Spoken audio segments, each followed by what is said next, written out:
इसकी मात्रा, इसके ऊपर सवाल आते हैं, है ना, कितनी कितनी मात्रा लेनी है, और कब किसका प्रयोग किया जाता है इसके ऊपर सवाल आता है। तो दोनों चीजें समझ लोगे तो त्रिफला के अंदर हरित की, विविध की और आंवला की तीन चीजें आती हैं, हरड़ बहेड़ा आंवला। ठीक है, जो नॉर्मली हम लोग त्रिफला समझते हैं वो यही वाला त्रिफला होता है।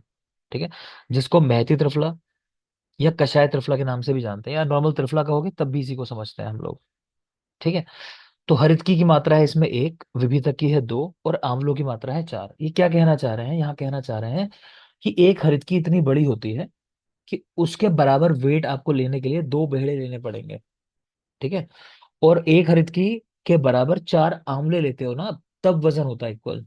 ठीक है, तो तीनों की मात्रा इक्वल कब होती है, जब आप एक हरितकी लेते हो, दो बहेड़े और चार आंवले। क्योंकि इनका साइज कम है, आंवलों का साइज, इसी तरह विविधक बहेड़े का साइज भी कम है, हरितकी का साइज बड़ा है।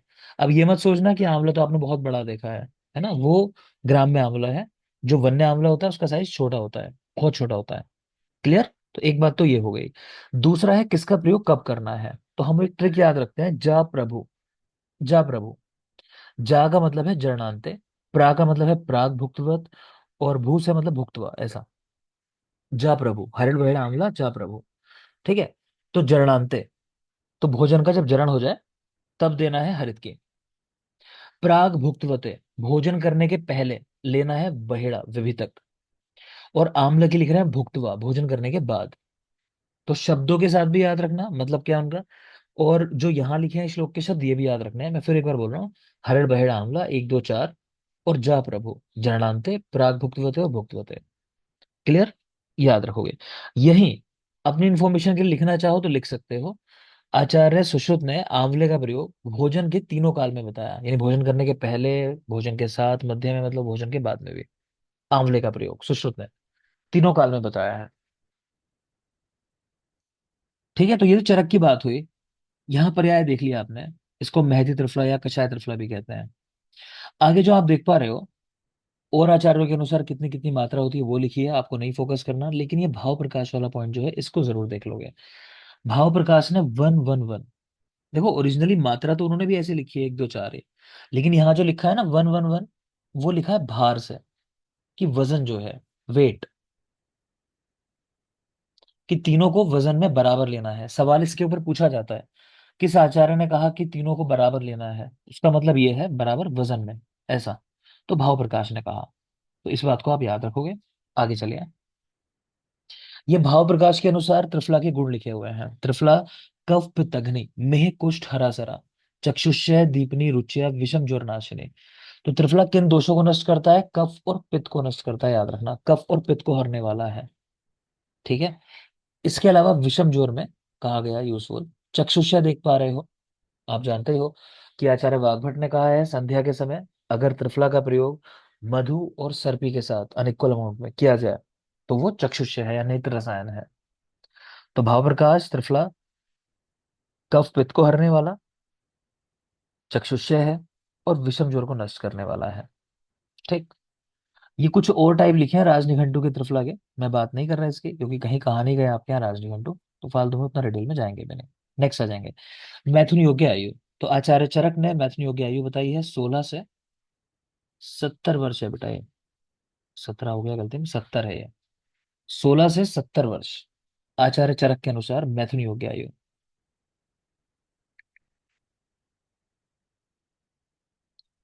बेटा कोई ज्वाइन करने से अब भी रह रहा है क्या, किसी का मैसेज पड़ा हुआ ज्वाइन नहीं हो रहा?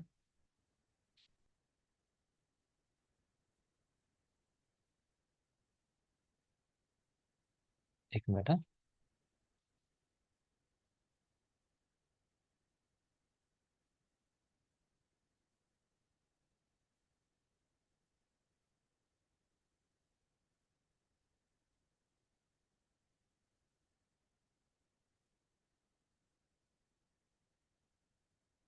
ठीक है बेटा, आपका हो गया। एक और मैसेज है। ठीक है, चलो सबका हो गया ज्वाइन, अभी कोई नहीं बचा। देखिए आगे, तो मैथुन योग्य आयु की बात कर रहे हैं। मैथुन योग्य आयु आचार्य चरक के अनुसार 16 से 70 वर्ष, तो इसको ठीक कर लोगे, 16 से 70 वर्ष है चरक के अनुसार, इन्हीं की याद रखनी है आपको। नेक्स्ट आ जाएंगे, अपनी इंफॉर्मेशन के लिए याद कर लो, बाकी मत देखो डिटेल में, कि गर्भाधान योग्य आयु ना सभी ने 16 वर्ष कही है, तो आपको पता होनी चाहिए। गर्भाधान योग्य आयु, ध्यान रखना विवाह की आयु 12 वर्ष भी कहती है सुश्रुत ने और संग्रह ने। तो हम विवाह की आयु की बात नहीं कर रहे, गर्भाधान योग्य आयु, ठीक है, 16 वर्ष की कही है, इसको जरूर याद रखोगे आप। ठीक है। रसायन, शारंगधर के पढ़ रखे हैं आपने, कि शारंगधर की गुगली से हारी अमृता रोती है, आपको याद कराया होगा वहां मैंने। नेक्स्ट चलेंगे। रसायन चरक के दो भेद हैं, एक है कुटी प्रावेशिक और एक है वातातपिक। कुटी प्रावेशिक को प्रधान भी कहते हैं, प्रधान विधि। ये क्या है, कि आप कुटी के अंदर चले गए, है ना, एक चैम्बर में चले गए, स्पेशली चैम्बर बनाया गया है रसायन सेवन के लिए, वहीं पे रहोगे, बाहर नहीं आओगे जब तक रसायन का सेवन कर रहे हो। ठीक है, तो ये काफी डिफिकल्ट है। ठीक है, इसको एग्जीक्यूट करना बहुत मुश्किल है। तो ये प्रधान विधि है, इसके लाभ लेकिन बहुत ज्यादा है। ठीक है। दूसरी है वातातपिक विधि, कि आप जब रसायन का सेवन कर रहे हो तो आप आराम से बाहर जा रहे हो, जैसे आजकल लोग च्यवनप्राश वगैरह खाते हैं या दवाइयां कुछ खाते हो मान लो रसायन की तरह, है ना, तो आप घर में नहीं बैठ जाते, आप अपने काम पे जा रहे होते हो, ऑफिस वगैरह। तो वो विधि है वातातपिक, कि वात में भी जा रहे हो, आतप धूप में भी जा रहे हो। क्लियर। तो ये विधि प्रधान है कुटी प्रावेशिक। इसको भी देख लो, चलो डलहल के अनुसार रसायन के तीन भेद हैं, अजस्त्रिक, नैमित्तिक और काम्य। पता होना चाहिए। अजस्त्रिक रसायन वो होते हैं जिनका प्रतिदिन सेवन किया जाता है, जैसे शीर घृत अभ्यास, शीर लेना या घी लेना। दूसरे होते हैं नैमित्तिक, किसी व्याधि के निमित्त दिए जाते हैं। ठीक है, जैसे शिलाजीत, भल्लातक, तुवरक, है ना, कि कोई भी कफज विकार है तो उनमें ये योग नॉर्मली यूज किए जाते हैं। तीसरे होते हैं काम्य रसायन, तो इनका कोई विशेष प्रयोजन होगा, जैसे प्राणों के लिए कुछ द्रव्य अच्छे होते हैं, कुछ मेधा के लिए, कुछ श्री के लिए। ठीक, तो याद रख लोगे, देख लेना, एक बार नजर डाल लेंगे। आगे चलेंगे। इसे छोड़ो, इस पे सवाल अभी नहीं आते हैं। नैमित्तिक में देख लो, नजर डाल लेंगे, ये भी जगह जगह लिखे मिलते थे, तो इन पे सवाल आया करते थे, तो एक बार देख लोगे। हृदय रोग, तो अर्जुन, शालपर्णी हृदय रोगों में दिया जाता है। राजक्षमा में पिपली, नागबला, शिलाजीत, इनका प्रयोग करते हैं। पांडु, लोह देख के समझ आ जाना चाहिए। आमवाद में अमृत, भल्ला तक, अमृत भल्ला तक एक साथ है वो, आमवाद के अंदर अमृत भल्ला तक। प्रमेह में शिलाजीत, आमलकी, हरिद्रा। शीत पित्त के अंदर एक तरह अर्टिकेरिया जैसी कंडीशन है, हरिद्रा का प्रयोग। कुष्ठ में तुवरक का प्रयोग, कुष्ठ तुवरक। श्वास रोग में भल्लातक का प्रयोग, श्वास में भल्लातक। और मेदो रोग में गुगलू हरितकी का प्रयोग। इनको भी देख लेना बेटा, है ना, जगह जगह से इकट्ठे किए हुए पॉइंट है, स्पेशली चरक के ही नहीं है ये। ठीक है, तो एक नजर डाल लेना अच्छे से। आगे देखोगे, वाजीकरण, ये नहीं देखेंगे हम, क्योंकि शारंगधर के अनुसार, और मैं आपको ऑलरेडी पढ़ा चुका हूँ। जिन लोगों ने नहीं पढ़ा वो देख लेंगे इसको, शारंगधर में हमने डिस्कस किया है पूरा है। ठीक है, याद आ रहा है ना सबको, कि वाजीकरण हर्षकर, नागबला, कपिकच्छु, शुक्रकर में शाशा वाले थे, शुक्रकर। तो अश्वगंधा, मूशली में शाह, शर्करा, शतावरी, सारे शाशा वाले हैं। फिर शुक्र, जनक प्रवर्तक, दुग्ध, माश, भल्लातक, फलमज्जा और आम्लकी। ये कुछ और उदाहरण है। शुक्र शोषक है हरित की, शुक्र रेचक, बृहति फल, शुक्र स्तंभक, जाति फल, तो सब आपको मैंने पढ़ा दिया है, मैं इनकी बात नहीं करूंगा ज्यादा। आगे चलते हैं। ये देखिए चक्रपाणी, ये जरूरी है आपके लिए। चक्रपाणी ने वाजीकरण द्रव्य तीन तरह के बताए। एक होते हैं शुक्र वृद्धि करने वाले, एक शुक्र का श्राव कराने वाले, श्रुतिकर है ये, ठीक, श्रुतिकर। और तीसरे हैं शुक्र श्रुति और वृद्धि दोनों कराने वाले। ट्रिक हम याद रखते हैं, माँ साक्षी की कोई बात हुई है, उसकी साक्षी कौन है, माँ साक्षी है उस बात की।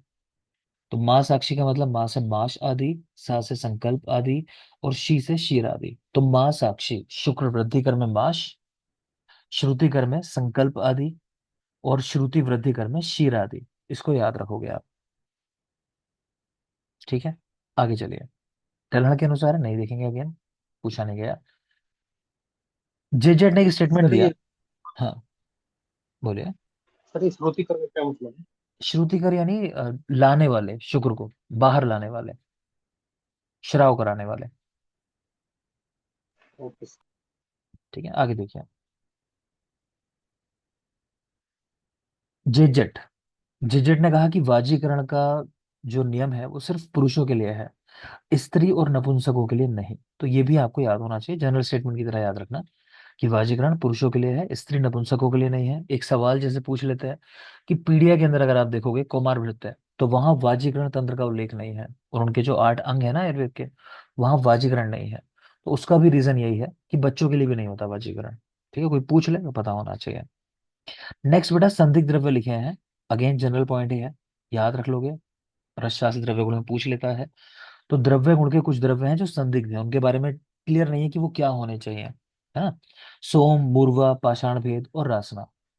द्रव्य गुण में सोम, मूर्वा, पाषाण भेद और रासना। रविंदर, क्या बॉटनिकल नेम है पाषाण भेद का?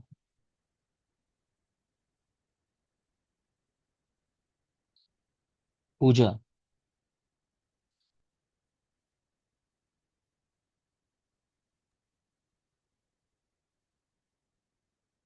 शिव जी। ईशा। आरती। जितने लोग के नाम बोल रहा हूँ, जिसको भी आता हो बोल देना। निधि। देवांगी। चलो अब जिसको आता हो बोल दो। बेरजेनिया वर्जीनिया बेरजेनिया था सर, शायद। लेगुलाटा वर्जीनिया वर्जीनिया चलो लेगुलाटा। निमुलाटा। ठीक है, तो देवांगी ने लगभग बता दिया था, ठीक है। याद कर लो, आपको दे रखे हैं द्रव्य गुण के बॉटनिकल नेम याद करने के लिए। कर नहीं रहे हो याद। क्वेश्चन इतने आगे तक नहीं बढ़ना चाहिए कभी भी।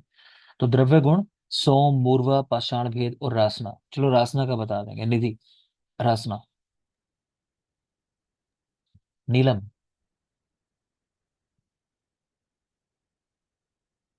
नीलम है।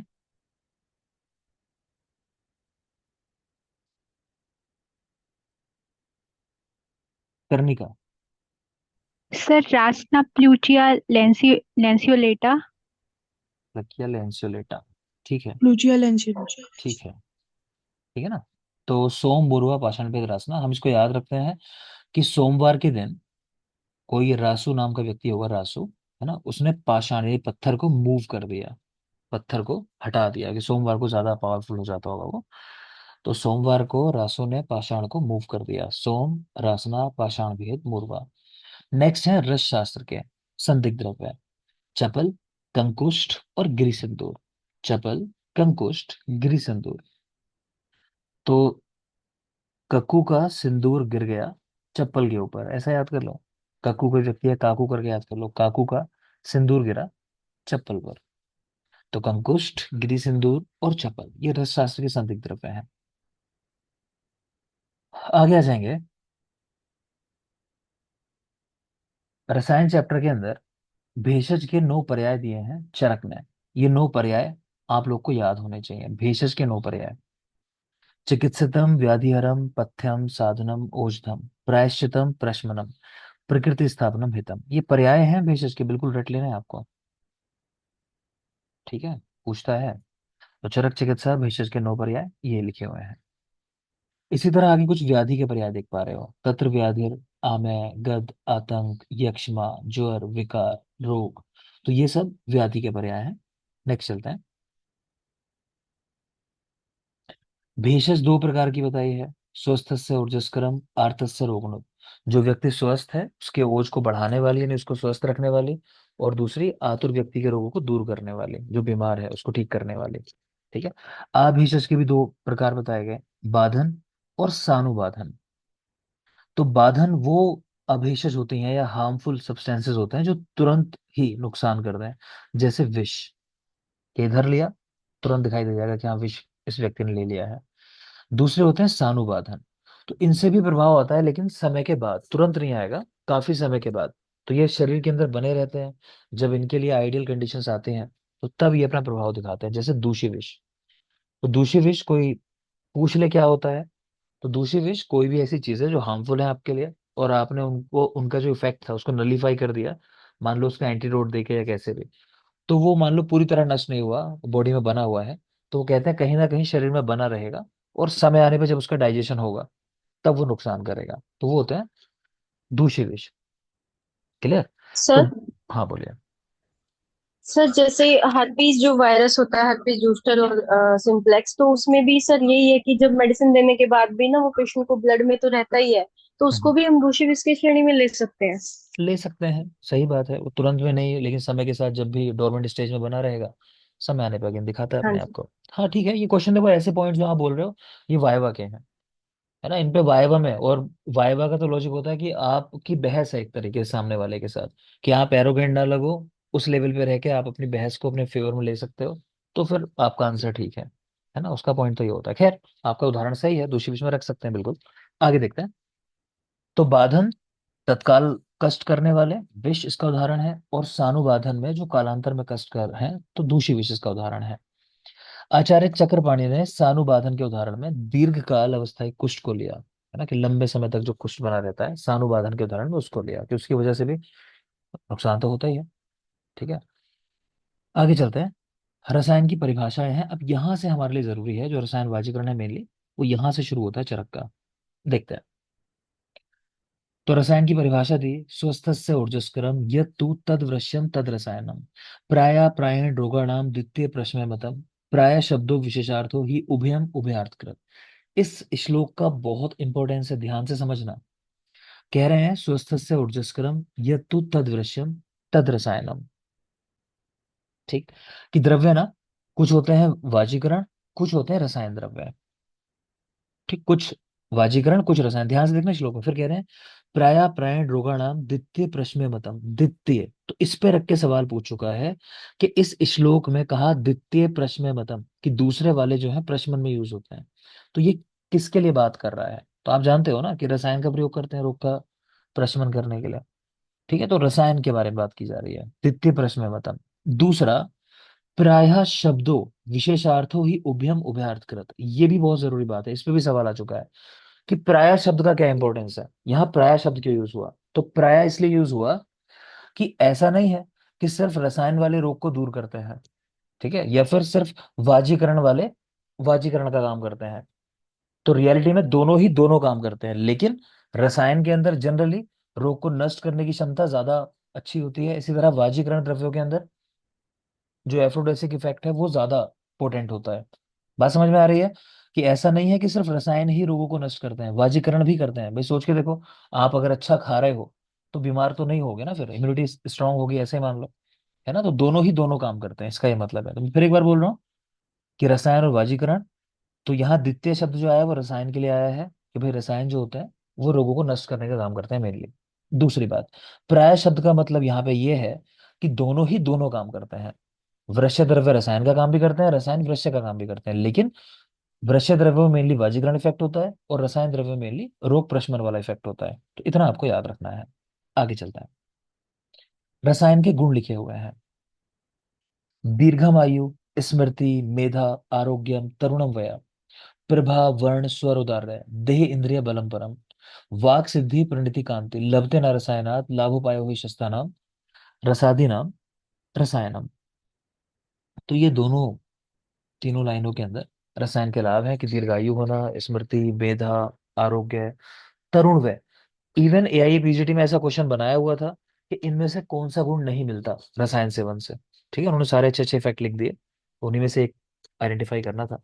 तो दीर्घायु, स्मृति, मेधा, आरोग्य, तरुण वय, यानी आपकी एज जो है आप यंग हो जाते हो, मतलब ये है। प्रभा, वर्ण, स्वर, उदार, देह, इंद्रिय, बल, वाक सिद्धि, जो बोला ठीक हो जाए वो। ठीक है, परिणति कांति, लगते ना रसायन, कह रहे हैं बिना रसायन के इनमें से कुछ भी नहीं मिलता है। तो रसायन जो है, लाभोपाय हुई सस्ता नाम रसादि नाम रसायनम, यानी कह लो शरीर के लिए उत्तम रस प्राप्ति का साधन जो है वो रसायन है। क्लियर?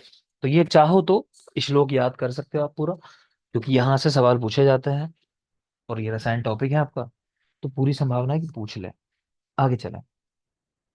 फिर वाजीकरण के लिख रहे हैं, वाजीकरण अपत्य संतान करम, कि जिसकी संतान नहीं है उन्हें संतान लाभ देने वाला है। अब वाजीकरण का लाभ क्या है?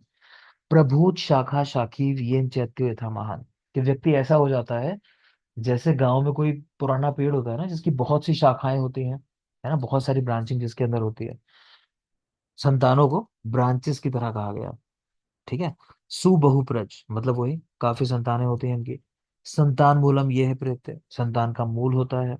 स्त्री को भी संतान का मूल कहा गया, और वाजीकरण को भी।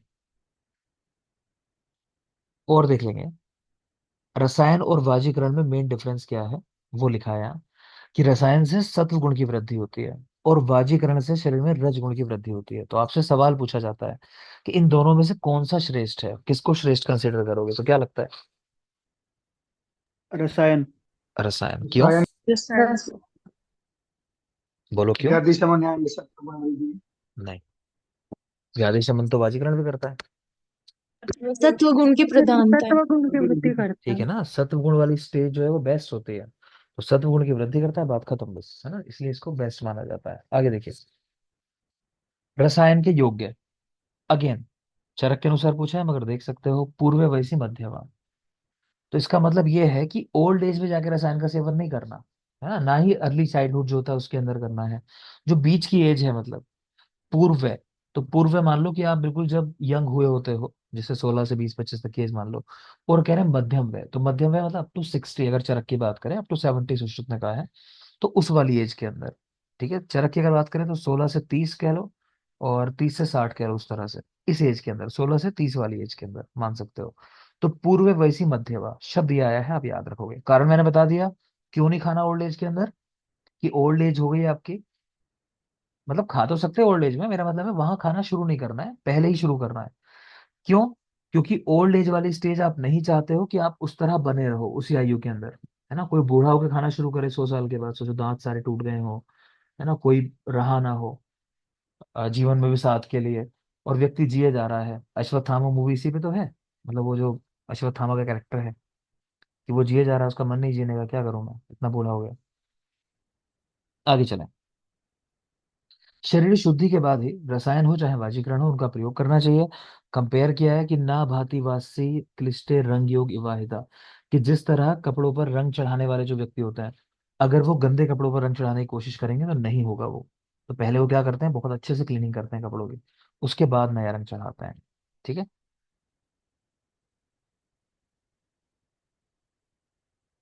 यहाँ देखेंगे चरक का पॉइंट है कि रसायन के लिए जो कुटी बनानी है, जिसमें व्यक्ति को भेज के हमको कुटी प्रावेशिक विधि से रसायन खिलाना है, तो वो किधर बनानी है, तो पूरब और उत्तर दिशा कह रहे हैं, इन दिशाओं में बनाना, पूर्व उत्तर दिशा के अंदर। कैसा हो वो चैम्बर, त्रिगर्भा, यानी उसके अंदर 3 चैम्बर होने चाहिए, ऐसा नहीं कि बस एक रूम में गए, उसमें 3 चैम्बर हो, पहला चैम्बर, दूसरा, तीसरा, इस तरह करके। सूक्ष्म लोचना, छोटे छोटे झरोखे बने हो, खिड़कियां बनी हो, जैसे एयर भी आए थोड़ी बहुत, है ना, ऐसा नहीं कि बिल्कुल ही एयर से दूर ही हो गए आप, ऑक्सीजन ही नहीं मिल रही है अंदर। शब्द आदि नाम आशस्ता नाम स्त्री विवर्जिता, तो अप्रशस्त शब्द अंदर ना जाए, यानी कोई ऐसे न्यूज ना जाए जिससे व्यक्ति रहने वाला जो है वहां पे वो घबरा जाए, या स्त्रियों का प्रवेश वगैरह वर्जित है वहां, ये भी ध्यान रखेंगे। कुटी में प्रवेश करना है उत्तरायण में या शुक्ल पक्ष के अंदर, कोई खास नहीं। अब देखेंगे संशोधन कराने के लिए क्या इस्तेमाल किया जाता है, तो हरितक्यादि चूर्ण का प्रयोग करते हैं, ध्यान से देखना, हरितक्यादि चूर्ण। कितने दिन खिलाना है इसको, 3 5 या 7 दिन, व्यक्ति के अनुसार, 3 5 या 7 दिन। लावर शुद्धि, मध्यम शुद्धि या प्रधान शुद्धि, इस तरह से कह रहे हैं। हरित की, सैंधव, आम्लकी, गुड़, वचा, विडंग, रजनी, पिपली, विश्व भेषज, ये सब इसके द्रव्य हैं, आपको याद रखने हैं। हरित इत्यादि चूर्ण के द्रव्य है, तो हरित की तो है ही पहला द्रव्य है। उसके अलावा हम याद रखते हैं कि एक नमकीन चीज पड़ी हुई है इसके अंदर, एक खट्टा पड़ा हुआ है, फिर एक बहुत मीठा पड़ा हुआ है। इसके बाद क्या बचा, तो हम देखेंगे आगे क्या बचा, तो ऐसे याद रह जाता है कि हरित की है, फिर खट्टा, मीठा, नमकीन, तो नमकीन में सैंधव आ जाएगा, मीठे में गुड़, और खट्टे में आंवला। अब क्या बचा, तो बचा विडंग, रजनी, पिपली, विश्व भेषज। विडंग, पिपली, रजनी और विश्व भेषज। किसने पर्याय देखने शुरू किए, किसका पर्याय है विश्व भेषज, शुंठी का। शुंठी का। ठीक ठीक है। ठीक है अदरक। ना, तो ये भी याद रखोगे। आगे चलिए, पूछा जाता है कि संशोधन औषध, जैसे कह दिया कि 3 5 या 7 दिन देनी है, ठीक है, इसी में आगे ये भी स्टेटमेंट दे दिया कि इसको 3 5 7 दिन, या जब तक शुद्ध मल की प्रवृत्ति ना हो तब तक प्रयोग कराएं, तो ये भी ध्यान रखोगे, 3 5 7 दिन या शुद्ध मल प्रवृत्ति होने तक देना है इसको। नेक्स्ट देखेंगे आचार्य भाव प्रकाश के अनुसार हरित की जातियां कहाँ कहाँ मिलती हैं, जरूरी पॉइंट है, ध्यान से देखना, आपको रटना है। तो हरित की बेटा 7 जातियां होती हैं, विजया, रोहिणी, पूतना, अमृता, अभया, जीवंती और चेतकी। विजया, रोहिणी, पूतना, अमृता, अभया, जीवंती और चेतकी। ठीक है, देखने में कैसी कैसी है ये, तो विजया है अलाभो व्रत का, अलाभो के समान व्रत। रोहिणी में सिर्फ व्रत शब्द लिखा हुआ है।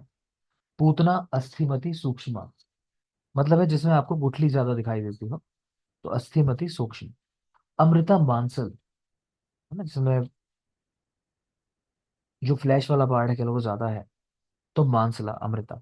अभ्या 5 रेखाओं से युक्त होती है, उस पर 5 रेखाएं होती हैं। जीवंती स्वर्ण वर्णा, स्वर्ण के समान वर्ण की जीवंती। चेत की तीन रेखाओं से युक्त, चेत की त्रिरेखा युक्त। तो पहले तो इसको याद करो, सातों नाम और सातों का स्वरूप। इसका श्लोक है, जिनको श्लोक याद हो तो और अच्छी बात है। विजया रोहिणी च पूतना चामृता च अभया, जीवंती चेत की चायती, अभ्याया सप्त जातया। ठीक है, ऐसा करके श्लोक भी होता है इसका। तो वही श्लोक है। स्वरूप की बात कर रहे हैं, विजया अलाबु वृत्ता, कि कोई जीत कर लाया। क्या जीत के लाया? अलाबु जीत के लाया, ऐसे याद कर लो। विजय करके लाया अलाबु को, है ना, पूरी सीरीज है वो पंचायत अलाबु के लोकी के ऊपर है ना। तो लोकी जीत कर लाया उस सीरीज में, ऐसा कर लो। रोहिणी व्रता, रोहिणी व्रत है। पूतना, तो पूतना राक्षस नहीं है, मतलब सोचो कि उसको सवाल कर लिया जाए। पिंकू, जी सर। बेटा किस ग्रह के लिए हमने पढ़ा है मास उदक अशना और जलाशय के समीप निवास करने वाली? शीत पूतना सर। शीत पूतना। नेक्स्ट बता देंगे दिग्विजय। जी सर। आ, भिन्नागार आश्रया, ये कौन सा ग्रह रोग है? स्कंद। सविता,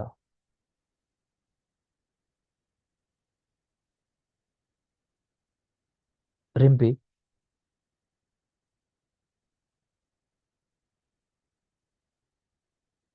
इशिका। चलो किसको आता है बोलो। सर शीत पूतना।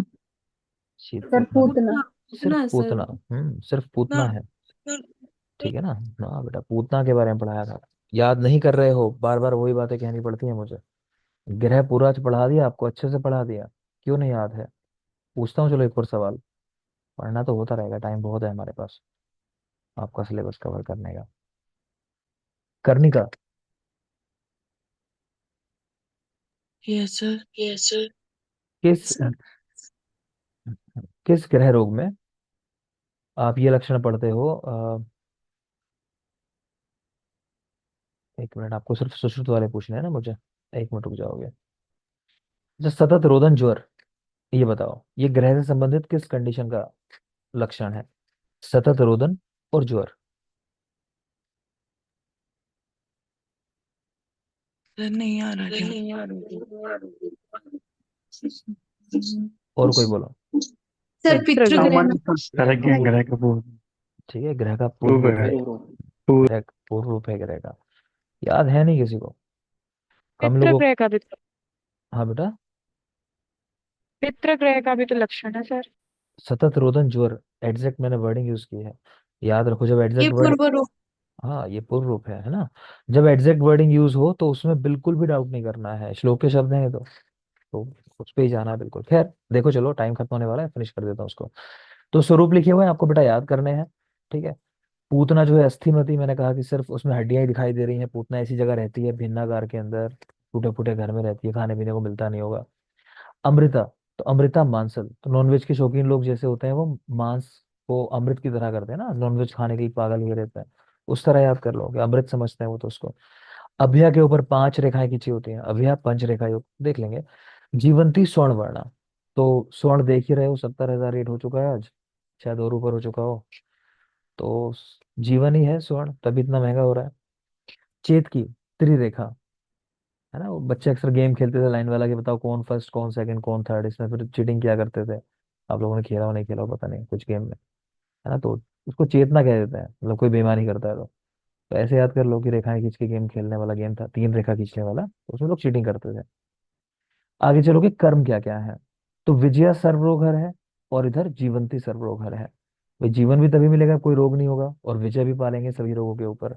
रोहिणी, व्रण रोहण लिखा हुआ है, व्रण रोपण नहीं है, ये व्रण रोहण है। तो रोहिणी और रोहण इजीली हो जाता है याद।